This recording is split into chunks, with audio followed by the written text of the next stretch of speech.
creating your TEDx idea, it's one thing to say, hey, I want to share this, but you've got to think about what is the impact on the world by you sharing this? Like who benefits from this? How do things change or transform for people? Yeah, so I'll be honest. I had the heart to do the TEDx because I was like, I can't keep the message inside, but it wasn't something I had yet pursued. And so I came in contact with a coach. So his name is Daryl Stinson. And honestly, talking to him and understanding the process behind TED and realizing that, hey, I could actually do it. It is a possible thing.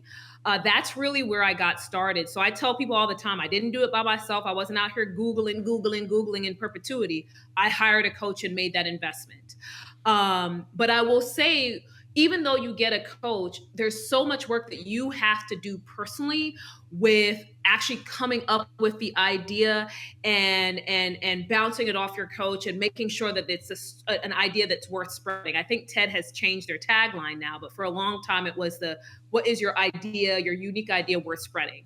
And so I took some time with that. And then when you think about the application process, the coaching organization, Daryl's team, they helped me with that. But I had to put together specifically like about my idea. I had to put together 2-minute and 1-minute videos. I had to share why my talk would impact the world and who would it impact, how would the world change. And so when you're creating your TEDx idea, it's one thing to say, hey, I want to share this, but you've got to think about what is the impact on the world by you sharing this. Like who benefits from this? How do things change or transform for people? And I'll be honest, that took me a while. I was like, I don't know. I mean, I guess people are gonna have less burnout, right? You know what I mean? And just being honest. But taking time to take a step back to think about the mental health improvements when you're not burnt out, the impact on families, the impact on communities, the impact on organizations and the productivity and the morale. And so going through that process and having a coach can really help you in that iteration to make sure that you're digging as deep as you can so that when you have the applications or the interviews, that you're able to communicate that effectively. Mm-hmm. So if you have the means and the resources to get a coach, you would recommend getting a coach.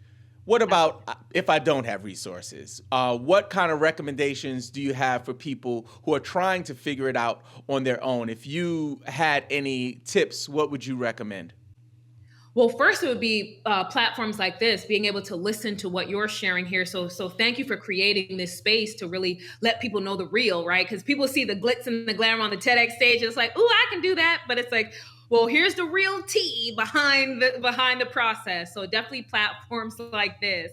And I would just say engage as many speakers as you can, get an understanding as to what stages are looking for, understand what the interview process is like, understanding what ideas, have gained traction versus those that maybe not have done as well. I would listen to speakers that you respect.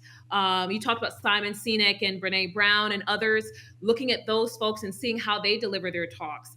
There are a lot of organizations out there who will tell you, hey, I can help you be a TEDx speaker, but if you really don't have the means, it's really about research and talking to the people that have actually been on stage.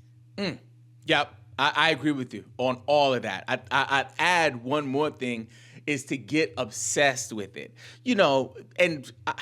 People's minds work differently. I'm a very obsessive type of consumer of content or activities. So like if I'm in a basketball state of mind, like I'm going to be like gung-ho basketball all day, every day, and tomorrow and the day after that.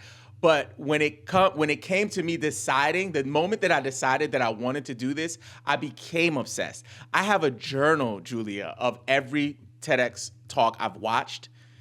Like I am like a super fanatic of the culture. So that's another thing I would recommend is get obsessed with it, get into Facebook groups, get onto email lists. The actual speakers that you like, follow them.